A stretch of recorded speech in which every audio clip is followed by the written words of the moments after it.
अस्सलाम वालेकुम क्लास, कैसे हैं आप लोग? खैरियत से हैं? क्लास हमारा चैप्टर नंबर 3 स्टार्ट था ब्लड, ठीक है? इसमें हमने ब्लड के बारे में डेफिनेशन डिस्कस की, ब्लड की कंपोजिशन की, फिर उसके बाद हम जो हमने लास्ट टॉपिक स्टार्ट किया था वो था हीमोग्लोबिन। हीमोग्लोबिन में हमने उसकी डेफिनेशन पढ़ ली थी। आज हमारे पास कुछ फैक्टर्स हैं जो अफेक्ट करते हैं हीमोग्लोबिन की सिंथेसिस पे। सबसे पहले जो फैक्टर है वो है प्रोटीन। प्रोटीन बहुत इंपॉर्टेंट रोल अदा करता है हीमोग्लोबिन की सिंथेसिस में, सो प्रोटीन इसके फैक्टर्स में आता है और ये बहुत नेसेसरी भी है।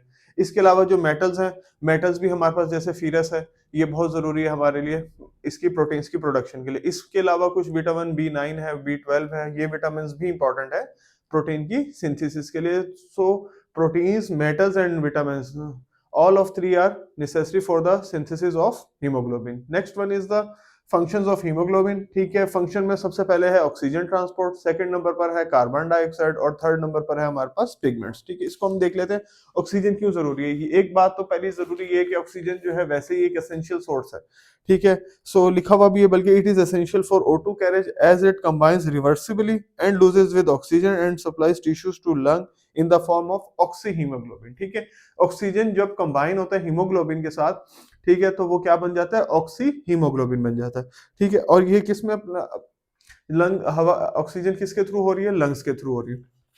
उसके बाद सेकंड नंबर पर जो हमारे पास फैक्टर फंक्शन है वो है कार्बन डाइऑक्साइड की transport. Same as it is in the case, जिस तरह का हमने उसमें पढ़ा था ऑक्सीजन की ट्रांसपोर्ट में, same as it is in carbon dioxide में भी क्या होता है? To the lungs from the tissues. अच्छा, इसमें एक चीज और बताई हुई इन्होंने, एसिड बेस बैलेंस। वो क्या दिया हुआ है?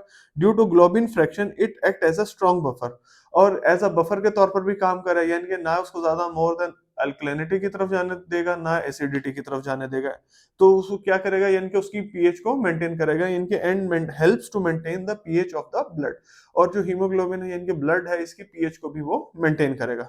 थर्ड नंबर पर जो हमारे पास एंजाइम है वो है पिगमेंट। उसमें पिगमेंट में हमारे पास एक ही पिगमेंट यूज हो रहा है, वो ज्यादा है बिलीरुबिन।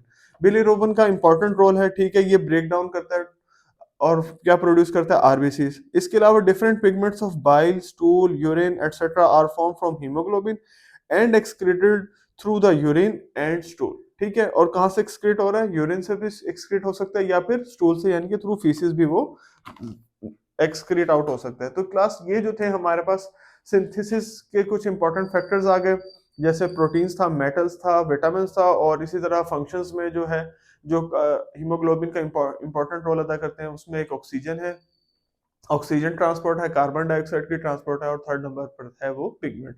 और पिगमेंट में जो हमारे पास मोस्ट कॉमनली पिगमेंट यूज हो रहा है वो है बिलीरुबिन। ठीक हो गया क्लास? तो ये जो था हमारा हीमोग्लोबिन का जो टॉपिक है वो कंप्लीट हो जाता है। Thank you so much class.